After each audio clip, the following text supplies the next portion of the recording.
नमस्कार, शाम के 4 बज रहे हैं। वक्त हो गया फास्ट एंड फैक्ट्स का। मैं हूं आपके साथ में मानसा मलिक और मेरे साथ हैं पूर्णिमा। नमस्कार। तो शुरू करते हैं फास्ट एंड फैक्ट्स पूरी खबरें रिसर्च के साथ।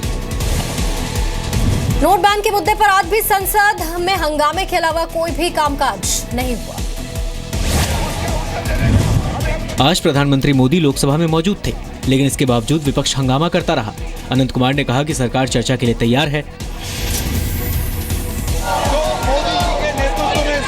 शुरू किया है उसके बारे में पूरा बहस करने के लिए तैयार है।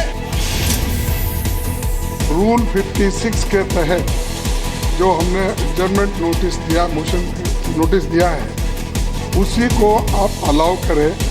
राज्यसभा में आज भी विपक्ष ने पीएम मोदी से मौजूद रहने और जवाब देने की मांग की। जेडीयू ने कहा कि जिन लोगों की जान गई है, सरकार उन्हें मुआवजा दे।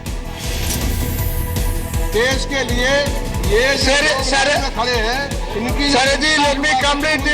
उनके लिए कंपनसेशन क्यों नहीं दे रहे? संसद की कार्यवाही शुरू होने से पहले 13 दलों के करीब 200 सांसदों ने महात्मा गांधी की मूर्ति के पास प्रदर्शन किया। पहली बार एआईएडीएमके प्रदर्शन में शामिल हुई। शिवसेना और अकाली दल के सांसद भी मौजूद रहे। यदि उन्होंने अच्छा काम किया, नेक काम किया है, जनहित में काम किया है, काले धन पर अंकुश लगाने के लिए काम किया है, तो प्रधानमंत्री जी घबरा क्यों रहे हैं? इसका मतलब दाल में, मैं फिर इस बात को दोहराती हूँ, थोड़ा नहीं बहुत कुछ काला है। हमारे प्रधानमंत्री आकर लोकसभा में देश को बताएं उन्होंने ये डिसीजन क्यों लिया। बहुत बड़ा सवाल है, प्रधानमंत्री अंदर आने से क्यों डर रहे हैं? कुछ ना कुछ कारण तो होगा। गुजरों का शिकायत है मोदी जी से, क्या साहब कहाँ से आया सर? ये सोते नहीं, किसी को सोने देते नहीं और कुछ लोग कह रहे सारे खाते नहीं, किसी को खाने देते नहीं। खाते नहीं मैंने खाना नहीं, मैगी नहीं, बैगी खाते नहीं। विपक्ष नियम 56 के तहत चर्चा की मांग कर रहा है। इसके तहत चर्चा के बाद वोटिंग होती है। 16 नवंबर से संसद के शीतकालीन सत्र की शुरुआत हुई थी। संसद के दोनों सदनों में नोट बैन के मुद्दे पर विपक्ष के हंगामे की वजह से कामकाज ठप है। संसद में हंगामे की वजह से अब तक कुल 72 करोड़ 50 लाख रुपए से ज्यादा का नुकसान हो चुका है। विपक्ष ने नोट बैन पर सरकार को घेरने के लिए 28 नवंबर को देश भर में आक्रोश दिवस मनाने का फैसला किया। कल जम्मू कश्मीर के माछिल सेक्टर में शहीद हुए जवानों के परिवार इस वक्त गम और गुस्से में हैं। सभी ने पाकिस्तान से बदला लेने की मांग की है। राजस्थान में शेरगढ़ के रहने वाले शहीद प्रभु के शव के साथ पाकिस्तानी सैनिकों ने बर्बरता की है। आज प्रभु सिंह का जन्मदिन है, लेकिन जन्मदिन से ठीक एक दिन पहले वो देश की रक्षा करते शहीद हो गए। दूसरे शहीद जवान मनोज सिंह गाजीपुर के रहने वाले थे। खबर आने के बाद से ही मनोज के परिवार में गम का माहौल है। परिवार वालों का रो रो कर बुरा हाल है। मनोज सिंह की 10 साल पहले शादी हुई थी। वो दिसंबर में घर आने वाले थे। तीसरे शहीद जवान शशांक कुमार सिंह भी यूपी में गाजीपुर के रहने वाले थे। शशांक अपने परिवार में तीनों भाइयों में सबसे छोटे थे। शशांक 2011 में भारतीय सेना में शामिल हुए और 21 मई 2017 को उनकी शादी होने वाली थी। कि आज उसका जन्मदिन था, हमने तब तैयारी की थी। कल शाम को फोन आया कंपनी से, तो ये बात बताई, तो हम सब गंभीर हैं। हमारे बेटे की पोस्टिंग हरिद्वार में थी, वहाँ से जो है जम्मू आरआर में ट्रांसफ़र कर दिए थे। उसके बाद जो है कल सूचना मिली कि आज सीओ से कि आपका लड़का शहीद हो गया। शशांक साहब से 8 अक्टूबर का बात है। 8 अक्टूबर को जी, मैं पूछा कि बाबू का समाचार है? पापा चिंता मत करें, बहुत सही, बहुत ठीक से हैं। कल सुबह कुपवाड़ा के माछिल में पाकिस्तान की तरफ से फायरिंग हुई। गोलीबारी के दौरान पाकिस्तान के सैनिकों ने भारतीय सैनिकों पर घात लगाकर हमला किया। माना जा रहा है कि पाकिस्तान की बॉर्डर एक्शन टीम ने इस बुजदिली वाली हरकत को अंजाम दिया था। इससे पहले 28 अक्टूबर को सेना के जवान गुरनाम सिंह के साथ भी ऐसी ही बर्बरता की गई थी।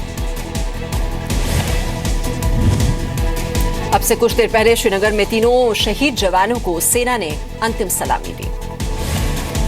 पाकिस्तान की सेना और आईएसआई ने जम्मू कश्मीर में घुसपैठ के लिए आतंकियों के साथ मिलकर नापाक प्लान तैयार किया है। खुफिया सूत्रों के मुताबिक पाकिस्तान की सेना और आईएसआई ने रावलपिंडी में लश्कर, जैश और हिजबुल के चीफ के साथ बैठकर प्लान बनाया है कि सर्दियों में बड़े पैमाने में घुसपैठ कराई जाएगी। सूत्रों के मुताबिक पाकिस्तानी सेना ने आतंकियों के घुसपैठ के लिए सुपर हाई एल्टीट्यूड क्लॉथ खरीदे हैं, जो कि 0 से 50 डिग्री नीचे तक के तापमान में भी आतंकियों को घुसपैठ में मदद करेगा। सूत्रों के मुताबिक बर्फीले इलाके से आतंकियों की घुसपैठ कराने के लिए special jacket, trouser, boot, sleeping bags भी खरीदे गए हैं। खुफिया रिपोर्ट में आशंका जताई गई है कि सर्दियों में पाकिस्तान की आर्मी घुसपैठ कराने के लिए सीज फायर उल्लंघन करती रहेगी। लश्कर और जैश के आतंकियों के साथ मिलकर पाक आर्मी और ISI सर्जिकल स्ट्राइक का बड़ा बदला लेने की फिराक में। 29 सितंबर को भारत ने LOC पार कर सर्जिकल स्ट्राइक को अंजाम दिया था। कल माछिल में शहीदों की शहादत के बाद भारत ने भी पाकिस्तान को करारा जवाब दिया है। सुरक्षा बलों ने पाकिस्तान की हिमाकत का करारा जवाब दिया। भारत ने माछिल, पुंछ, केल और राजौरी सेक्टर में जोरदार कार्रवाई की, जिसमें पाकिस्तान को भारी नुकसान हुआ है। कार्रवाई के दौरान भारतीय सेना ने 120 मिलीमीटर के भारी मोर्टार और मशीन गनों का इस्तेमाल किया। हालांकि पाकिस्तान बाज नहीं आ रहा है। पाकिस्तान ने आज फिर सीज फायर तोड़ा और गोलीबारी की। राजौरी के मांजाकोट, बालाकोट, कृष्णा घाटी और नौशेरा में सुबह 9 बजे से सीमा पार से गोलीबारी जारी है। राजौरी के BG सेक्टर में BSF के 2 जवान घायल हो गए। अपनी सेना पर पूरा विश्वास रखिए, भरोसा रखिए, इतना ही कहूँगा। इस साल 31 अक्टूबर तक पाकिस्तान ने 375 बार सीज फायर का उल्लंघन किया। सर्जिकल स्ट्राइक के बाद पाकिस्तान करीब 310 बार सीज फायर का उल्लंघन कर चुका है। सर्जिकल स्ट्राइक के बाद पाकिस्तान की गोलीबारी में सुरक्षा बलों के 18 जवानों और 12 नागरिकों की मौत हुई है। पाकिस्तान ने आज दोपहर करीब 2:30 बजे गुरेज सेक्टर में गोलीबारी की। गुरेज सेक्टर में 6 साल बाद सीज फायर टूटा है। नोट बैन से आम लोगों की दिक्कतें कम करने के लिए सरकार की तरफ से नए ऐलान किए गए।